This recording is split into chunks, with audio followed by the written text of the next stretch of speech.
What if you were told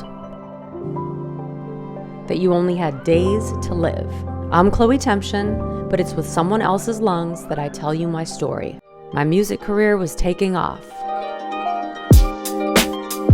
but the unimaginable happened, and we are all at the mercy of the unimaginable. I was diagnosed with 2 fatal illnesses, and I was given days to live. But this is not a story about someone who was told they were going to die. It's a story about someone who chose to live. Our next guest, Chloe, had always dreamed of becoming a professional singer, but a lung condition put her dream and her life at risk. It's about living your life now. It's about not waiting for someday.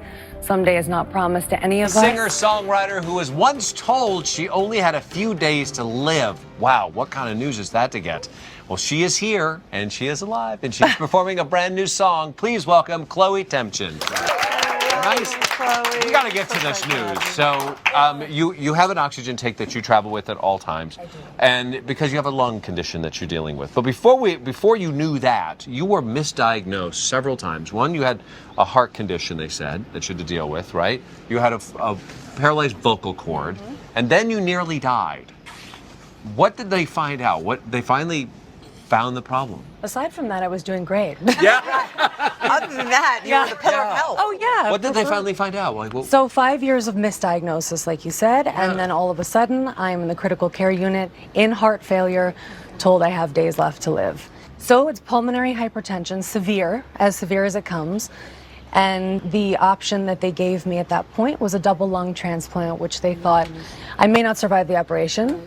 If I did survive, life expectancy was a few years, which of course made me realize how severe this was. Yeah.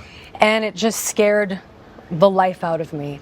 And it kind of set me off on a mission to make it so that nobody else had to feel this feeling, because it was such a horrible feeling to be told that. So when things were really at their worst, you said, I'm not going to take this as my diagnosis. You took your life and took charge of your health in your own hands. What changes did you make? Every change you could make, I made. It was mental, physical, in terms of my nutritional lifestyle change. So all organic, plant-based, vegan, eliminated caffeine, salt, sugar, processed food, basically everything fun, as I said. Meditation for me is music, so that form of meditation. And then exercise was walking to the end of the block, because I couldn't make it much winded, my goodness. Sure. And it was just building and building. I didn't want their story to be my story, which was that it was over. Yeah. And I just had to take control to be here today, to do this. Yeah, exactly. Chloe, I couldn't help but notice that your oxygen tanks has its own necktie wear its own line, apparently. Can you explain why there's a necktie on your... So this is Steve Martin. Steve Martin. This is Steve Martin. Everyone, Steve. This is the actual Steve Martin. Whoa. Oh, this is what he... Oh, he looks much different on TV. Well, he's so much thinner in real life. Big tour right here in San Antonio, but this is about a lot more than just music, as Chloe is traveling to hospitals across the country to meet and perform for kids who are suffering from chronic illnesses. This is called the Smile Tour, and it all started here at the Children's Hospital of San Antonio. Chloe is sharing her message of hope after she herself was diagnosed with a rare form of pulmonary hypertension. What caught our eye is the fact that her talent goes beyond the music. Defied the odds by tackling a life-threatening disease head-on and using it as the source of her musical inspiration.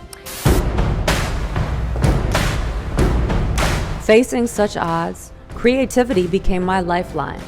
And I don't just mean the kind that involves painting, drawing, or writing music. To me, it's all about reinventing our narratives and reshaping our stories. But they are the kinds of diagnoses that lead to doctors avoiding eye contact, letting you know that you've got a year to live. In my case, it was only days. Coming up with 5 key principles that sound very simple, but that ultimately over the course of years got me better, and everybody was like, what's happening? We don't understand why you're getting better. This is not a story about someone who was told they were gonna die.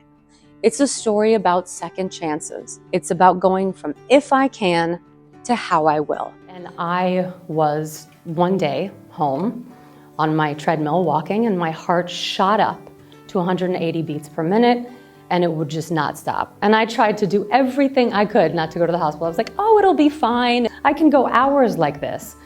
No, I couldn't. I couldn't go hours like this. I was told by every doctor I knew at the time, you need to get there. Your heart can't take this.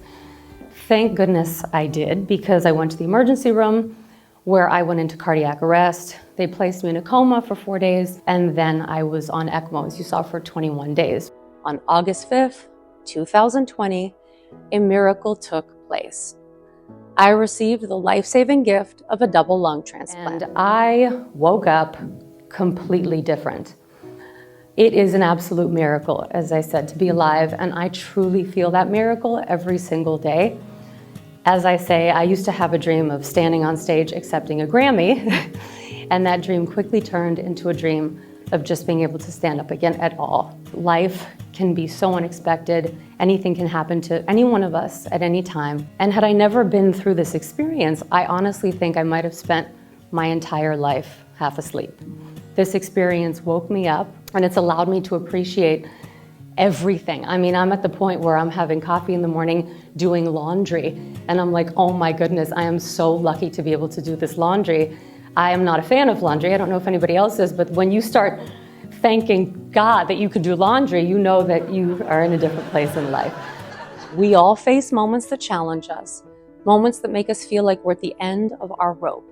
But those moments are also opportunities. They're second chances to redefine our lives, to reinvent ourselves, and to transform our circumstances. If I could give advice to the me who had never been through any of this, I would say, Chloe, when you are staring at a mountain of impossible, do what you can with what you have. Take action. It's the antidote to fear. Redefine what life could be despite your circumstances. Tap into humor. And most importantly, tap into creativity. Don't let life pass you by. In the face of all that could go wrong, keep asking yourself, what if everything goes right? That simple question will fuel your resilience.